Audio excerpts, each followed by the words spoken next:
ذکر اہل بیت کرنے کا مقصد ہی یہ ہوتا ہے کہ حضور کریم نبی صلی اللہ علیہ وآلہ وسلم کے خاندان کے بغیر نہ ایمان مکمل ہو سکتا ہے، اور ایسا دین، اس کو آپ دین کہہ بھی نہیں سکتے، اس کو آپ ایمان کہہ بھی نہیں سکتے کہ جو آل رسول کی محبت کے بغیر ہو۔ باقی یہ میں بار بار کہنے کی ضرورت نہیں ہے، یہ کئی بیانات کے اندر کئی جگہوں پر یہ میں بار بار عرض کر چکا ہوں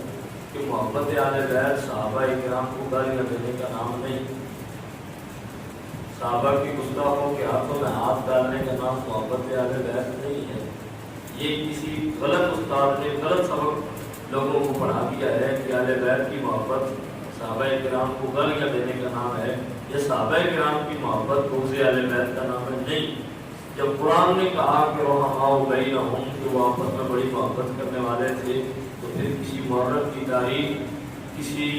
نامہ نگار کی نامہ نگاری کسی کام کی نہیں ہے۔ جب رب کا قرآن کہہ رہا ہے کہ وہ محبت کرنے والے ہیں تو ہم ان کی دشمنیاں ثابت نہیں کر سکتے، اس لیے کہ قرآن سے بڑھ کر کوئی دلیل بھی نہیں ہو سکتی اور قرآن سے بڑھ کر کوئی سچا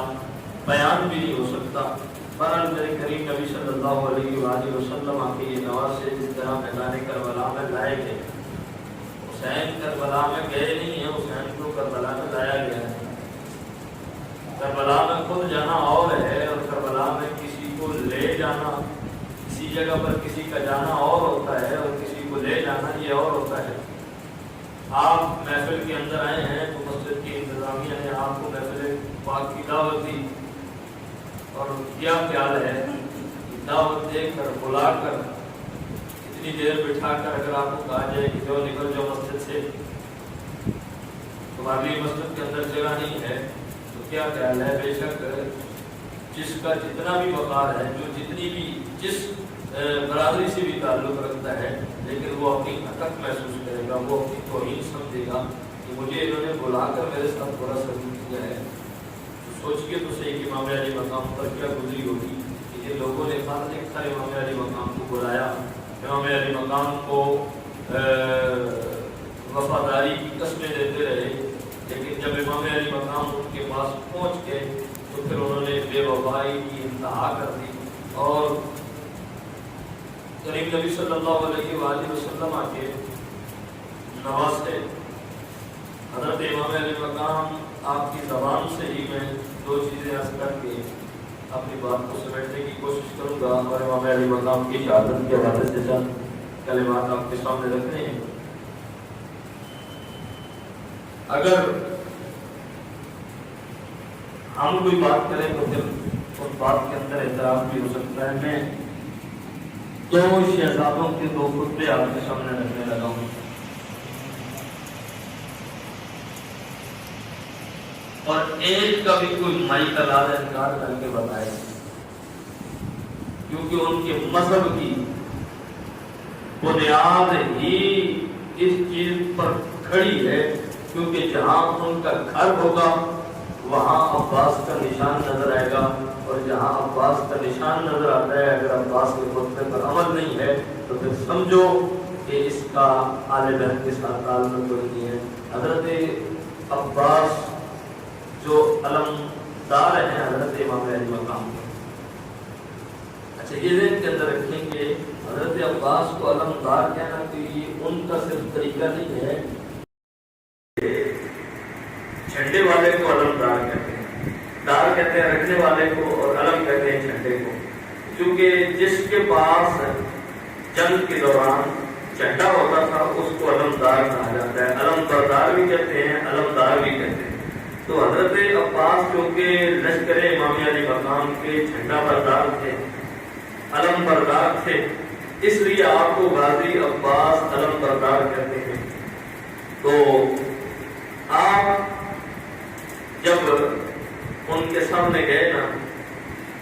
کیونکہ میں تو پہلے دن سے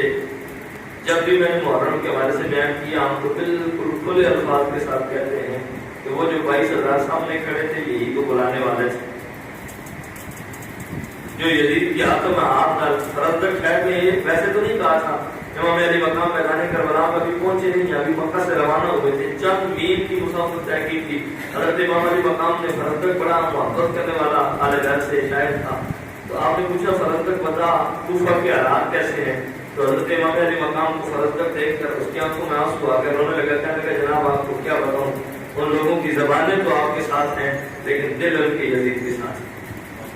ان کی تلواریں یزید کا ساتھ دیں گی۔ یہ میں آپ کو میرا تجربہ کہتا ہے، میری جو ہے وہ ناقص عقل کہتی ہے کہ ان کی زبانیں آپ کے ساتھ، چونکہ زبانوں سے کہتے تھے نا کہ ہم آپ کے ساتھ ہیں، خط بھی لکھے تھے، بلایا بھی تھا، تو کہا جی ان کی زبانیں تو آپ کے ساتھ ہیں لیکن ان کے دل آج بھی یزید کے ساتھ ہیں، اور اگر تلوار اٹھی تو ان کی تلواریں بھی آپ کے ساتھ نہیں ہوں گی بلکہ یزید کے ساتھ ہوں گی۔ بہرحال امام علی مقام چونکہ ایک سلسلہ تھا اور کربلا میں امام علی مقام نے جانا تھا، تو حضرت عباس جب گئے نا ان کے سامنے تو خطبہ حضرت عباس نے بھی دیا ہے،